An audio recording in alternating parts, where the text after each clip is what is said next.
TFSA or RRSP? One of the most common questions I get asked is whether to contribute to a tax-free savings account, TFSA, or a registered retirement savings plan, RRSP. Both plans offer great tax advantages and opportunities for growth, but when used in the wrong situations, you could ultimately end up with increased taxes, a lower retirement nest egg, or in a worst case scenario, both. Let us start with some basics. What is a TFSA?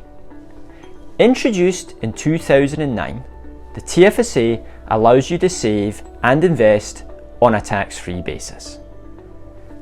I'm sure you probably guessed that though. The name is a bit of a giveaway, so bear with me. I know I haven't told you anything earth-shattering so far.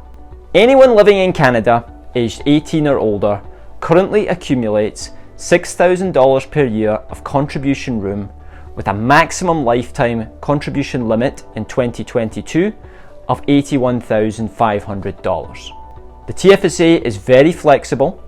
You can invest within the account in much the same way you can in an RRSP. Unlike the RRSP, there are no initial tax breaks for contributing to a TFSA.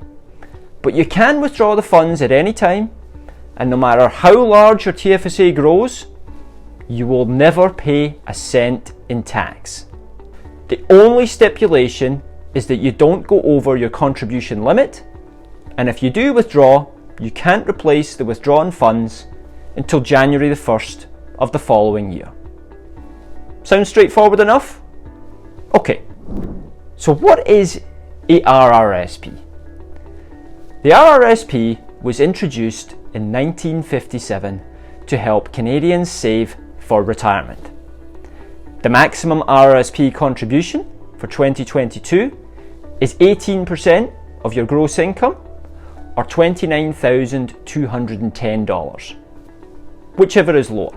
Like the TFSA, any unused contribution room can be carried forward to the next year. Unlike the TFSA, however, you can claim a tax deduction for any contributions made to an RRSP.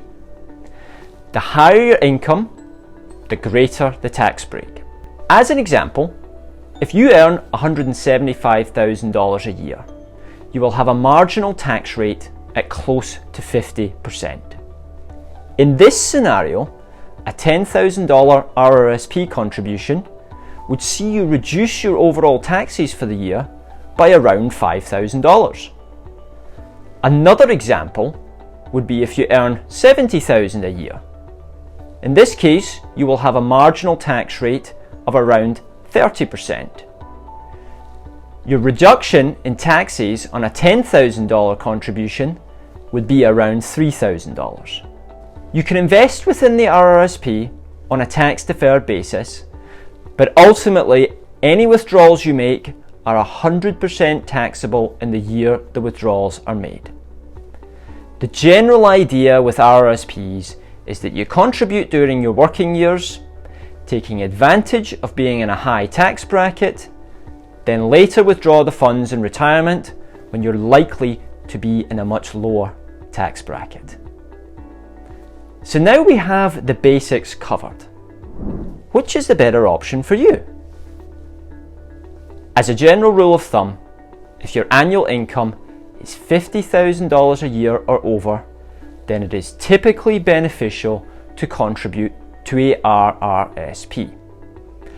$50,000 a year or more of income puts you in the 30% tax bracket, with you likely to then withdraw funds in retirement at the 20% tax bracket. In this case, you gain 10%.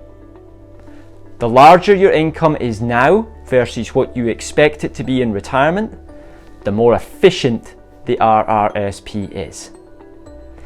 Now keep in mind that this is not set in stone, and there are some exceptions to this rule. Number one, if you anticipate needing to use the funds for anything other than retirement, with a couple of exceptions for first-time home buying and long-term learning, then you should definitely use a TFSA. Number two, If you anticipate your income to increase in the coming years, it is likely beneficial to hold off on the RRSP contribution so you have a greater contribution room in those high earning years and subsequently maximize your reduction in taxes. And number 3, if you own real estate investment properties that one day you plan on selling, there could be capital gains involved, and it may be beneficial to keep your RRSP room to reduce the taxable capital gain. My favourite strategy to grow your retirement savings is to maximise your RRSP contribution, get a large refund, and then put that refund into the TFSA. That way you have more money working for you and the best of both worlds, with your RRSP loaded up and then flexible funds available should you need them in the TFSA. Hopefully you found this video useful. Before you go, please hit the like button and subscribe to the channel.